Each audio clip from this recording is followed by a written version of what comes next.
Desert Gold here. Caught me doing one of my favorite pastimes. Just loading some 5.56 tracer rounds. Kind of an interesting round to get involved with. Got a hold of some 55 grain pulled bullets from 193 tracer rounds, and got a brand new bag of some brass, and I've got some powder, got some relaxing music on. Thought, what the heck, might as well load a few. Anyway, tracer rounds are kind of an interesting deviation, if you want to call it, from your standard loading. There's a couple of extra things that you have to take into consideration with a tracer round, and that's probably why they're not as popular as, say, just loading 193 ball, or I'm sorry, 55 grain M193 ball ammo, or 185. These are 62 grain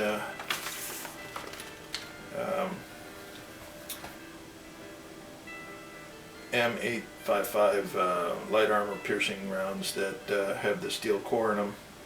They also present a little extra challenge for you in reloading. I'll try to touch on each of these, briefly, so I'll give you an insight as to what to look for if you're going to decide to get into these. Basically, a tracer round is normally going to be indicated or identified with a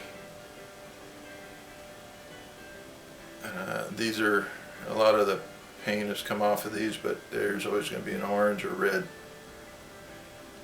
identifying tip on a tracer round.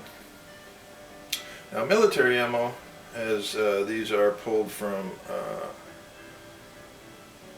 military tracers, are also going to have, if you look on the base, and it's obviously going to be hard to see that, but you'll see a dark marking around the base of the bullet there.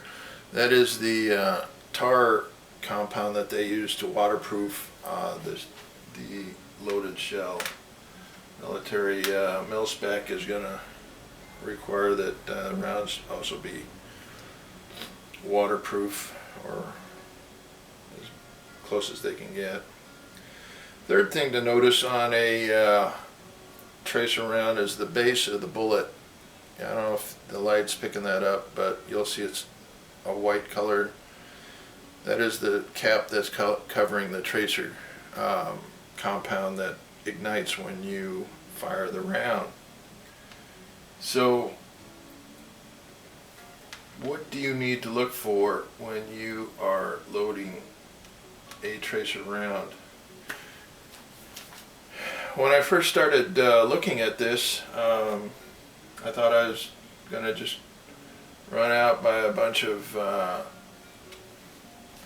tracer bullets, get some nice brass, and have at it. And then as you look into it more, you're going to find out that that's a little more involved than that. You're going to find out that tracer ammo, if it's put together right, is going to require not just any 223 or 5.56 powder, if you will. There's a number of powders that are popular with the 5.56 loading. 2230, H335, Varget. It's one of my favorites. There's a number of them. The problem is now you not only have to get a powder that's going to ignite and produce the pressures and velocities that you want, the accuracy that you want, but you're also going to want to have something that ignites that primer cap.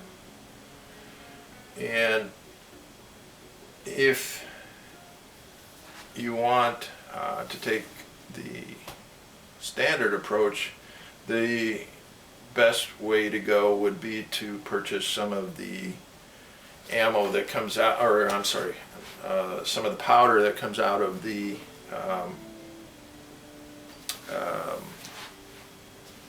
pulled bullets that these came from, and that is usually in the 5.56 round with a 55 grain. It's usually a Winchester 844 T. The T standing for a powder that burns hotter than the regular Winchester 844. There's also a Winchester 846 and an 846T, those being for bullets in the 308 category, or heavier than the 55 grain bullet. So the Winchester 844 would be your military load for this, the XM 193, and then if you were putting together a tracer round, you would use the Winchester 844T, which has a hotter burning powder, and that hotter burning powder will ignite the tracer cap. Now the trick is you can order the 844T if it's available, and I think it comes in 8-pound tubs, and that runs about $90.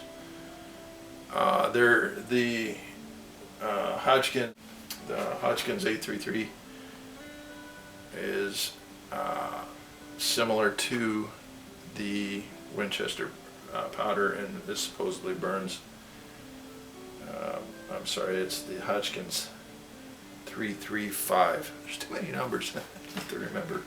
Anyway, it's the Hodgkins 335 powder that burns at a rate similar to the Winchester 844T powder, and is recommended for loading with tracer rounds. The 2230 by Hodgkins is also supposed to burn hot enough that that'll ignite the cap. There's been a lot of documentation on the forums that indicate that. I am going with the 335. There's a lot more indication that that is more consistent with ignition of the cap. Also, testing my old faithful with 5.56 is the Varget. I really like this powder. It is a very accurate powder in both the 55 grain and in the 62 grain. A lot of velocity, a lot of power out of that. What I've done is kind of created some test batches to see what we're going to come up with. I've got some loads already put together with 55 grain tracer.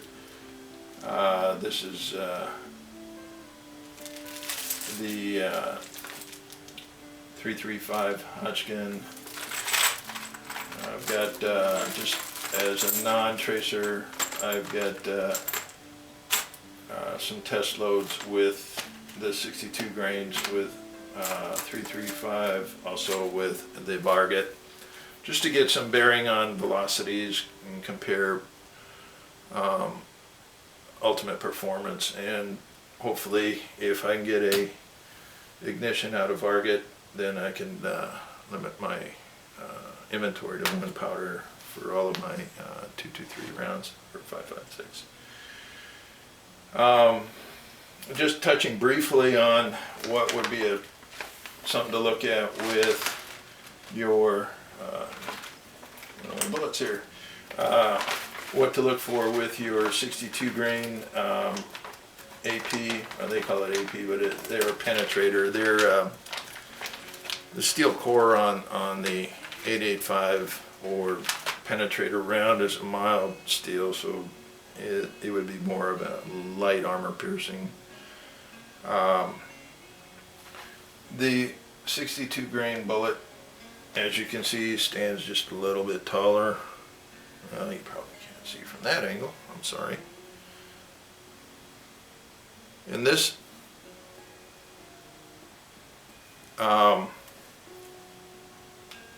is where seating depth comes into play, and obviously a 55 grain and a 62 grain are going to have different powder loads and different seating depths in a lot of cases. Also, if you were to take a steel core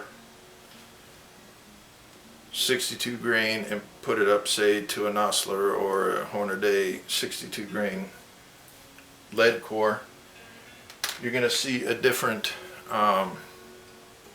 bullet length, because obviously the density of the lead and heavier, the lead being heavier is going to dictate a different shape on the bullet. Different shape on the bullet puts the cannula on the bullet in a different position. Seating depth on a 62 grain steel core and a 62 grain hardball is going to be different, and these are things that add a few challenges to the loading process for a 62 grain. Tracer rounds. These are the things that I really like about reloading, and I'm probably belaboring the point as far as why I like to do it. There's a myriad of things to keep in mind as far as loads, types of powders, where that bullet's going to sit. Just everything that comes together in putting a round together is basically a puzzle and a challenge, and I kind of like that. And if you check out one of my earlier videos where I was loading the 454 Casull, I made a deviation in my primers. I used the Federal small rifle primer. Again, Federal is an excellent primer. My normal primer is the CCI primer, and I've had many rounds fired through that Casull without one slam fire. The thing that makes primer choices a challenge is the way they are constructed. You could have a small rifle primer from, say, Federal, Winchester, CCI. They all have a different strength factor, if you want to call it, as far as when you seat that primer in the case, how it ignites, how easy it is to ignite, and these things can cause differences in how you have to adjust your load. I failed to keep that in mind when I was putting the Casull loads together with a new primer, and resulted in the slam fire that you see in my previous video. These are the things that you learn. These are the things that keep you on your toes, hopefully, and keeps it a challenge. Hopefully this will get you into looking into other avenues of loading for your 5.56. I'm going to take some tracers out that after I get them put together and fire them off and see the results, and get a summary of which powder did the best and where to go from there. Hope this intrigues you enough to start looking into other areas and have some fun. Desert Gold out.